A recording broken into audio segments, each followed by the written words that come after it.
दोस्तों इस वीडियो के अंदर हम चैप्टर नंबर 3 देखने वाले, जो हमारा करंट इलेक्ट्रिसिटी वन शॉट में देखने वाले। अगर वन शॉट आपने देख लिया तो आपका काम खत्म हो जाएगा। फिर भी अगर आपको डिटेल में देखना है तो लिंक मैंने डिस्क्रिप्शन में डाला है, जाके वहां देख सकते हैं। एंड दूसरी बात गाइस, इसका अगर आपको नोट चाहिए तो गाइस मैंने बहुत सिंपल और बहुत प्यारा नोट्स बनाया हुआ है। आप सभी को मुझे ऐसा रिएक्शन दिखना चाहिए कि आप लोग बहुत ज्यादा एक्साइटेड हो। तो गाइस मेरे ऐप पे और या तो मेरे टेलीग्राम पे, मैं दोनों में से एक जगह में भेज दूंगा। तो इस वीडियो का आपका रिएक्शन मुझे समझने के लिए 500 लाइक मुझे लगता है हर ग्रुप में सब जगह शेयर करो, जिससे मुझे भी एक थोड़ा मोटिवेशन आए और मैं बाकी चैप्टर का भी ऐसी चीजें लेके आओ जिससे आपकी स्टडी बहुत फटाफट फटाफट कंप्लीट हो। और नए हो तो प्लीज इस चैनल को सब्सक्राइब करके अपना प्यार एंड सपोर्ट दिखा सकते हो गाइस। करंट इलेक्ट्रिसिटी में जो पहला टॉपिक है वो इतना इंपॉर्टेंट तो नहीं है, बट मैं थोड़ी चीजें बताना चाहूंगा। इलेक्ट्रिक पोटेंशियल, पोटेंशियल मतलब क्या होता है? स्ट्रेंथ। इलेक्ट्रिक स्ट्रेंथ अगर आप देखोगे गाइस कि मैंने दो लेवल पे इसको रखा हुआ है टैंक को, ये दो लेवल पे रखने की वजह से ये क्या हो रहा है? फ्लो होना स्टार्ट हो रहा है। अगर दो लेवल पे नहीं होता, हाईयर और लोअर लेवल पे नहीं होता, तो ये जो लिक्विड है वो फ्लो होना स्टार्ट नहीं होता। उसी तरह से गाइस अगर हमें क्या करना है कि इलेक्ट्रिक करंट को फ्लो करवाना है तो हमें दो लेवल पे डिफरेंस क्रिएट करना पड़ता है। और जब डिफरेंस क्रिएट करते हैं तो ही क्या होता है? इलेक्ट्रिक करंट फ्लो होना स्टार्ट होता है। तो difference between the value of potential at a point, दो पॉइंट के बीच में जो डिफरेंस होता है उसी को क्या बोलते हैं? Potential difference. इसके बाद गाइस अगला आ जाता है पोटेंशियल डिफरेंस ऑफ सेल। ये बहुत इंपॉर्टेंट है गाइस, ये आप इसका यूज करके फॉर्मूला भी याद कर सकते हैं। फॉर्मूले के साथ ही गाइस आपका डेफिनेशन भी इसी से हो जाएगा। W मतलब वर्क होता है, Q मतलब चार्ज होता है, और V मतलब पोटेंशियल डिफरेंस होता है। और पोटेंशियल डिफरेंस का जो यूनिट होता है वो भी क्या होता है? वोल्ट होता है। अब अगर मैं बनाना चाहूं तो देखो, दो पॉइंट पे अगर हम दो पॉइंट पे पोटेंशियल डिफरेंस क्रिएट करेंगे, दो लेवल क्रिएट करेंगे, तो क्या होगा? यूनिट चार्ज एक जगह से दूसरे जगह तक फ्लो होगा। और जब कोई चीज एक जगह से दूसरे जगह डिस्प्लेस होता है तो उस केस में क्या होता है? इस वर्क होता है। तो इस डेफिनेशन में हम कैसे बनाएंगे? Amount of work done, W मतलब amount of work done, amount of work done unit positive charge flow from one point two another point is called electric potential between two point. जब दो point पे हमने electric potential create किया तो charge एक जगह से दूसरे जगह फ्लो होना स्टार्ट हुआ, तो उसमें क्या हो जाएगा? हमारा वर्क। तो ये गाइस इससे ही आप डेफिनेशन बना सकते हो और इसी से आपका ये फॉर्मूला भी हो जाएगा, जो आगे बहुत ज्यादा आपको हेल्प करेगा। अब चलते एक और गाइस, एक और आपको एग्जाम में पूछा जाता है 1 वोल्ट 1 जूल अपॉन 1 कूलम। देखो इस वोल्ट का यूनिट वोल्ट ही होता है, पोटेंशियल डिफरेंस का यूनिट वोल्ट होता है, वर्क का यूनिट जूल होता है, एंड कूलम जो हमारा जो चार्ज है, चार्ज का यूनिट कूलम होता है। तो आप इसको जैसे आपने ऊपर डेफिनेशन बनाया वैसे डेफिनेशन को बना सकते हो। वो देखो मैं क्या बोल रहा हूँ, ध्यान देना। 1 joule work is done when 1 coulomb of charge flow from one point to another point is called electric potential difference between 2 point is 1 volt. Okay, clear? Electric potential difference between 2 point is 1 volt. आराम से आप इसको देख के ही अपने definition को complete कर सकते हो। अब चलते गाइस, ये कुछ कन्वर्जन है जो आपको याद होना चाहिए। 1 मिली वोल्ट मतलब कितना होता है? 1 माइक्रो वोल्ट मतलब कितना होता है? 1 किलो वोल्ट मतलब कितना होता है? 1 मेगा वोल्ट मतलब कितना होता है? अब गाइस एक चीज और बताना चाहूंगा कि कंडक्टर मतलब जिसमें से इलेक्ट्रिक करंट फ्लो हो सकता है। तो कंडक्टर के हर मेटेलिक कंडक्टर के अंदर उसके आउटर मोस्ट सेल में कुछ फ्री इलेक्ट्रॉन होते हैं, और ये जो फ्री इलेक्ट्रॉन होते हैं गाइस ना, यही क्या करते हैं पता है? कंडक्टर के अंदर चार्ज फ्लो करवाने में हेल्प करते हैं। तो every atom of metallic conductor has one और more outer most electron which are weakly bonded to nucleus. Nucleus से ये स्ट्रांगली बॉन्डेड नहीं होते, बहुत वीकली होते हैं, इसलिए तो फ्री होते हैं। और फ्री होते हैं इसलिए तो भाई चार्ज को यहां से उठा के वहां लेके जाते हैं। जो फ्री होता है वही तो काम करता है गाइस। इसके बाद current flowing through a wire. अब देखो गाइस, इसके अंदर कोई मैंने इलेक्ट्रिक सेल अटैच नहीं किया, तो इसके अंदर के इलेक्ट्रॉन रैंडमली मूव हो रहे हैं। बट जैसे ही मैंने इलेक्ट्रिक सेल अटैच किया, अब देखोगे स्ट्रेट डायरेक्शन में मूव होना स्टार्ट हो गया। आपको दिखाई दे रहा है, देखो माइनस से प्लस की तरफ क्या हो रहा है? बढ़ रहा है। लोअर लेवल मतलब आपको दिखाई दे रहा है ना कैसा? प्लस माइनस मतलब दो लेवल डिफरेंस क्रिएट किया, और लेवल डिफरेंस क्रिएट करने की वजह से वो क्या हो रहा है? फ्लो होना स्टार्ट हो रहा है। इसके बाद गाइस अगला टॉपिक इलेक्ट्रिक करंट। आराम से आप ये मैंने बोला बस ये फॉर्मूला याद करोगे ना, आपका काम हो जाएगा बहुत अच्छी तरह से।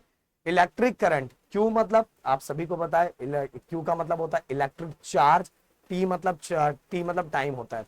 तो आप खुद से बना सकते हो इलेक्ट्रिक करंट, या तो ये हमारा charge, electric charge per unit time is called electric current. Electric charge per unit time is called electric current. काम हो जाएगा, इस कोई टेंशन नहीं है। इसके बाद गाइस आप सभी को एक चीज और बताना चाहूंगा, अभी चार्ज का यूनिट कूलम होता है, टाइम का सेकंड होता है, और हमारा इलेक्ट्रिक करंट का एम्पियर होता है। ओके, कभी कभार एग्जाम में ये भी आता है 1 ampere equal to 1 coulomb equal to 1 second.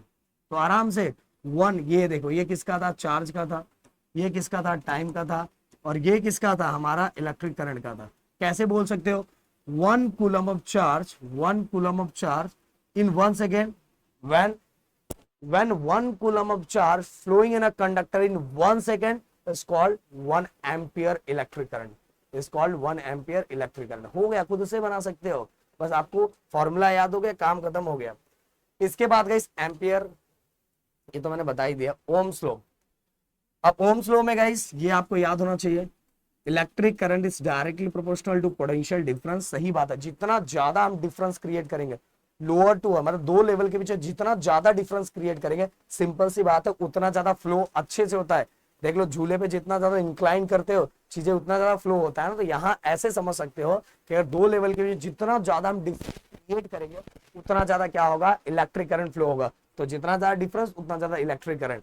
तो ओम्स लॉ कैसे हम फाइंड करते गाइस, देखो प्रोपोर्शनल के साइन को जब भी हटाते तो दो चीजें लगती है, इक्वल और कांस्टेंट, हो गया।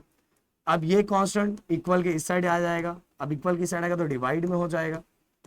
और गाइस यहाँ 1 अपॉन के, ये जो कांस्टेंट है उसको हम इसको हम लोग इसके अंदर लेते हैं आर, आर मतलब होता है रेजिस्टेंस। तो 1 अपॉन के की जगह क्या आ जाएगा, आर, और ये जो आ गया ना guys V equal to I R, यही होता है हमारा ओम्स लॉ, ये होता है हमारा ओम्स लॉ। बस हो गया, काम खत्म। देखो ये फिर से 1 ओम आया, तो भाई खुद से बोल सकते हो, कैसे बोल सकते हो, when 1 volt potential difference apply between two ends, potential difference दो एंड पे ही लगाते हैं। ओके, जब हमने 1 volt potential difference apply between two ends, then 1 ampere current flow from one point to another point is called 1 ohms of resistance। इसको क्या बोलेंगे, 1 ohms of resistance। आराम से गाइस खुद ही कर सकते हो, कोई इतना डेंजर नहीं, इसी से आप डेफिनेशन बना सकते हो। इसके बाद रेजिस्टेंस का जो यूनिट होता है वो होता है ओहम, और उसका साइन इस तरह का होता है गाइस। ओके, ये हो गया हमारा ओम्स लॉ। इसके बाद क्या रेजिस्टेंस है, रेजिस्टिविटी। रेजिस्टेंस मतलब क्या होता है, रेजिस्टेंस मतलब आप एक तरह से बोल सकते हैं कि कंडक्टर के अंदर जो ऑब्स्टेकल्स होते हैं, उस ऑब्स्टेकल किसी भी सब्सटेंस के अंदर जो ऑब्स्टेकल्स होते हैं उसको रेजिस्टेंस बोलते हैं। अगर मान लो एक ऐसा सब्सटेंस है जिसके अंदर ऑब्स्टेकल्स बहुत है, तो भाई सिंपल सी बात है उसके अंदर करंट बहुत कम फ्लो होगा। और कोई ऐसा सब्सटेंस है जिसके अंदर रेजिस्टेंस बहुत कम है, तो करंट बहुत ज्यादा फ्लो होगा। तो जिसके अंदर, जिस सब्सटेंस के अंदर रेजिस्टेंस बहुत ज्यादा होता है उसके अंदर करंट बहुत फ्लो, रेजिस्टेंस बहुत ज्यादा है, तो करंट बहुत कम फ्लो होगा। और रेजिस्टेंस कम है, रेजिस्टेंस रोकने वाली चीज बहुत कम है, तो इलेक्ट्रिक करंट बहुत ज्यादा फ्लो होगा। ओके, ये चीजें याद रहनी चाहिए। तो एक डेफिनेशन भी वैसे रेजिस्टिविटी का पहले हम देख लेते हैं। ओके, रेजिस्टिविटी कैसे निकालते हैं गाइस, देखो सिंपल सी बात है, resistance of conductor is directly proportional to length and inversely proportional to cross sectional area। क्या दिया हुआ यहाँ मैं बताना चाहूंगा, जितना ज्यादा हम वायर को और बड़ा करते जाएंगे, वायर के लेंथ को मतलब कंडक्टर के लेंथ जिसमें से करंट फ्लो हो रहा है उसको कंडक्टर बोलते हैं। अगर कंडक्टर की लेंथ को बढ़ाते जाएंगे तो सिंपल सी बात है उसके अंदर रेजिस्टेंस और बढ़ता जाएगा। तो अगर हम ये बढ़ा रहे हैं और ये भी बढ़ रहा है तो इसको बोलते हैं डायरेक्टली प्रोपोर्शनल, दोनों ऊपर ऊपर है। बट गाइस एक ऊपर है और एक नीचे है, मतलब अगर सिंपल सी बात है, अगर मैंने वायर का क्रॉस सेक्शनल एरिया इतना रखा है और एक का इतना रखा है, तो किसके अंदर आराम से फ्लो हो जाएगा, इसके अंदर। मतलब जितना ज्यादा क्रॉस सेक्शनल एरिया बढ़ाऊंगा उतना रेजिस्टेंस मतलब रोकने वाली चीजें कम हो जाएगी। जितना ज्यादा क्रॉस सेक्शनल एरिया मैंने बढ़ाया उतना रोकने वाली चीजें मतलब रेजिस्टेंस क्या हो गया, कम हो गया। इसीलिए इनवर्सली प्रोपोर्शनल है। लेंथ जितना बड़ा है उतना ही रेजिस्टेंस बढ़ेगा, जितना ज्यादा बढ़ाओगे उतना रेजिस्टेंस एक्स्ट्रा होता जाएगा। तो इसीलिए इसको ऐसा बोल सकते हो कि resistance of conductor is directly proportional to length of a conductor and inversely proportional to cross section area. अब जब प्रोपोर्शनल के साइन को हटाएंगे तो गाइस दो चीजें लगेगी, इक्वल और कांस्टेंट। और यहाँ जो कांस्टेंट यूज होता है वो हमारा होता है यही हमारा रेजिस्टिविटी होता है। क्या होता है, रेजिस्टिविटी। अब अगर मुझे ये फाइंड करना है तो कैसे फाइंड करूंगा, ये ऊपर आ जाए, ये देखो ये डिवाइड में तो इधर आके मल्टीप्लाई और ये काम करता हूँ। आराम से आप कर सकते हो। इसके बाद गाइस इलेक्ट्रिक सर्किट, सिंपल सी बात है गाइस, एक ऐसा पाथ जिसपे पूरे सर्किट हमारे अटैच है, जिसमें हमारा सेल भी हो गया, रेजिस्टेंस भी हो गया, रेजिस्टेंस के बाद कंडक्टिंग वायर भी हो गया, की भी हो गया, इस तरह की सभी चीजें। और ये देखो हमारे घर में भी सर्किट लगा हुआ है। A continuous path of electric current through conducting wire connected to the two end of the cell and other resistance. Okay, दो एंड पे अटैच है, और जो अदर रेजिस्टेंस इसके साथ अटैच है, साथ में एमीटर सेल, ये सभी चीजें अटैच है, इन सभी को मिला के हमारा क्या बनता है, इलेक्ट्रिक सर्किट बनता है। अब गाइस ये आपको क्या करना है, बाहर करके रखना है। ये आप आगे के लिए भी याद रख सकते हो, जो आप सभी के लिए बहुत ज्यादा जरूरी होगा, कि इसका मतलब क्या होता है। आप घर में अगर आप जाके इलेक्ट्रिक इंजीनियर बनोगे आगे जाके, तो ये थोड़ी ड्रॉ करोगे कि ऐसा सेल ड्रॉ करोगे। बैटरी के लिए अगर एक से ज्यादा बैटरी है तो इस तरह से ड्रॉ करेंगे, जब हमारा जो की है वो ओपन है तो इस तरह से ड्रॉ करेंगे, क्लोज है तो इस तरह से ड्रॉ करेंगे, वायर को इस तरह से ड्रॉ करेंगे। तो ये सभी चीज आप एक बार देख लोगे तो आपको समझ में आ जाएगा। हम बढ़ते आगे, रेजिस्टेंस सीरीज। देखो गाइस इसके अंदर क्या होता है कि रेजिस्टेंस को अगर यहाँ पीछे डायग्राम इन्होंने बनाया नहीं बनाया, मैं यहाँ दिखा देता हूँ। रेजिस्टेंस को एक के बाद अगर रेजिस्टेंस को एक के बाद एक कनेक्ट किया गया, one after the another connect किया गया इन अ स्ट्रेट लाइन, तो हम उसको बोलते हैं रेजिस्टेंस इन सीरीज। क्या बोलेंगे, रेजिस्टेंस इन सीरीज। और जब रेजिस्टेंस सीरीज में ऐड होता है, R1 R2 R3, पहले वाले पोटेंशियल डिफरेंस V1 होता है, V2 होता है, V3 होता है। और जब सीरीज में अटैच होता है तो पूरे सर्किट के अंदर करंट की वैल्यू क्या होती है, सेम होती है। ये बातें याद रखना, ये याद रखोगे तो आपके लिए जो इसके कैरेक्टरिस्टिक है वो कभी कभी आते हैं, वो लिखने के लिए बहुत आसान रहेगा कि सीरीज के अंदर जिसके अंदर जो हमारा रेजिस्टेंस है, resistance one after the another in a straight line में कनेक्टेड है, तो गाइस पूरे सर्किट के अंदर करंट क्या होता है, करंट सेम होता है। बट यहाँ एक चीज, जब एक सीरीज में कनेक्ट है R1 R2 R3, तो सिंपल सी बात है, ये सभी जब हम प्लस करेंगे तो रेजिस्टेंस की वैल्यू बढ़ जाएगी, और जिसके अंदर रेजिस्टेंस की वैल्यू बढ़ जाती है उसमें करंट क्या हो जाता है, कम हो जाता है गाइस। जिसमें रेजिस्टेंस बढ़ जाता है, सीरीज में क्या होगा, रेजिस्टेंस बढ़ जाएगा और करंट क्या हो जाएगा, कम हो जाएगा। थोड़े मैं यहाँ फोटोज आपको दिखा देना चाहता हूँ जिससे आपको और क्लियर कट समझ में आ जाए, क्योंकि मैंने बोला था अपने नोट्स में डालने के लिए, उन्होंने डाला नहीं। कोई बात नहीं, आपको जब ये नोट्स आएगा तो उसमें डाला हुआ रहेगा, इसका टेंशन बिल्कुल नहीं लेना। तो भाई हाँ ये देखो, ओके। अब अपने बुक के अंदर ये बना तो नहीं है, पर मैं यहाँ आपको बता देना चाहता हूँ कि ये देखो, ये पहले वाले V1 है, दूसरे वाले पोटेंशियल डिफरेंस V2 है, एंड तीसरे वाले V3 है। ओके, याद रखो ये चीजें, क्योंकि ये देखो जिसके अंदर जो अलग है, इसके अंदर करंट सेम है, जिसके अंदर जो अलग है उसी से हम अपना डेरिवेशन स्टार्ट करेंगे। इसके अंदर पोटेंशियल डिफरेंस अलग है, तो देखो कैसे मैं स्टार्ट करता हूँ, एक झटके में आपकी ये चीजें आराम से हो जाएगी। ये देखो कैसे, अब इसके अंदर अलग क्या है, पोटेंशियल डिफरेंस। तो V1 पहले वाले रेजिस्टेंस में, दूसरे वाले V2, तीसरे वाले V3, तीनों को मिला के हमारा टोटल बनता है। अब गाइस हम क्या करेंगे, हमें ये V की वैल्यू फाइंड करनी है, तो हम लिखेंगे वी नो दैट, हमें पता है पहली बात V इक्वल टू, पहले के लिए V इक्वल टू IR।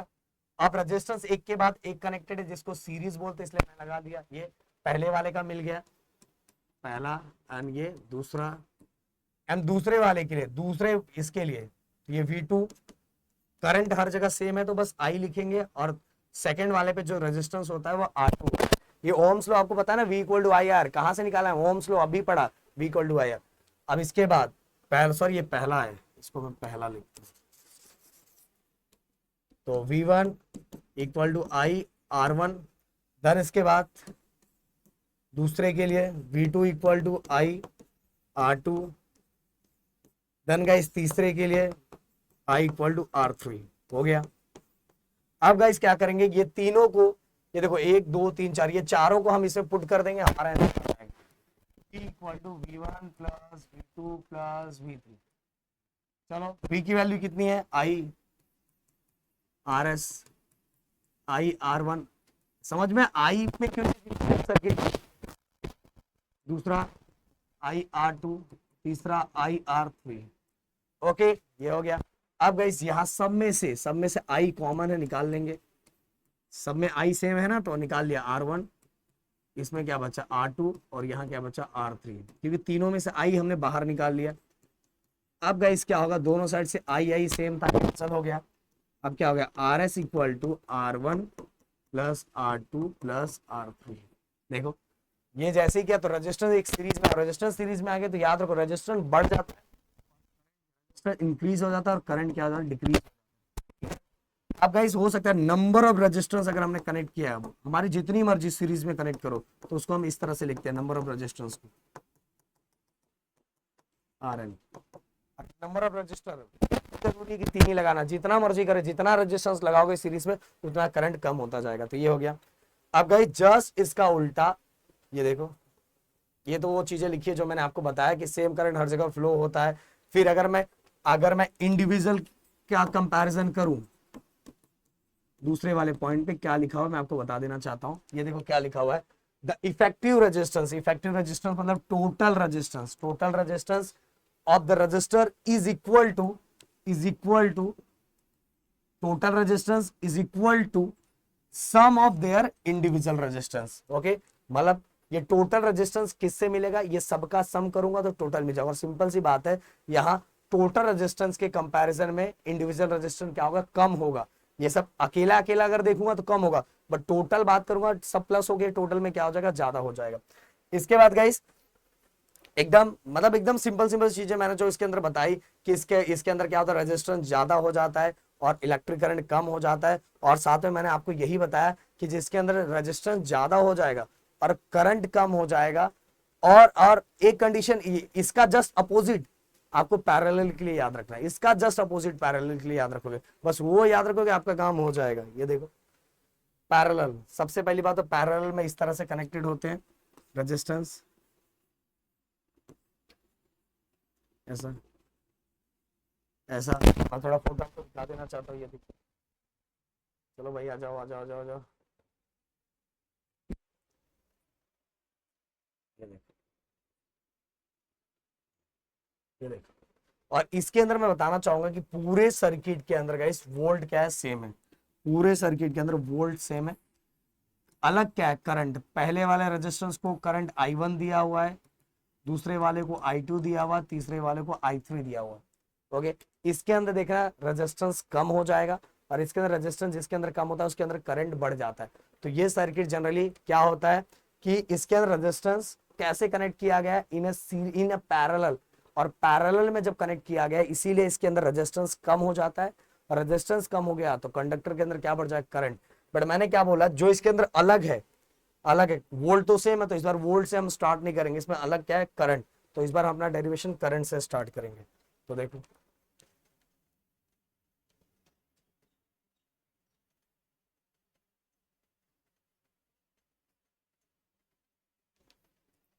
चलो, I1 plus I2 plus I3, 3 दिया हुआ है। अब एक एक करके एक एक का फाइंड करेंगे।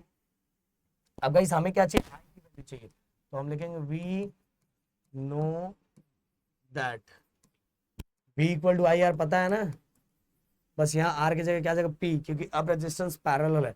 बट हमें किसकी वैल्यू चाहिए, हमें तो I की वैल्यू चाहिए, I। तो हम इस फॉर्मूले को I की तरह चेंज कर देंगे, डिवाइड में आ जाएगा V अपॉन RP, आ गया। तो ये हो गया हमारा सेकेंड। अब I1 के लिए I1 और V तो सेम है पूरे सर्किट के अंदर, और इसके लिए R1।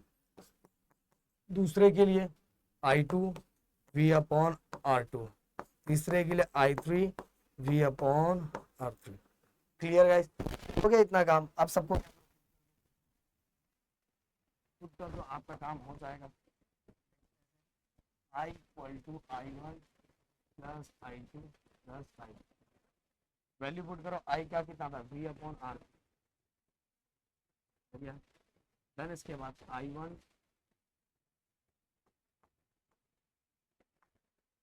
V upon R1, V upon R2 and V upon R3 plus R2 plus R3। Okay, अब दोनों साइड से VV क्या हो गया, कॉमन, ये हुआ 1/R1 plus 1/R2 plus 1/R3।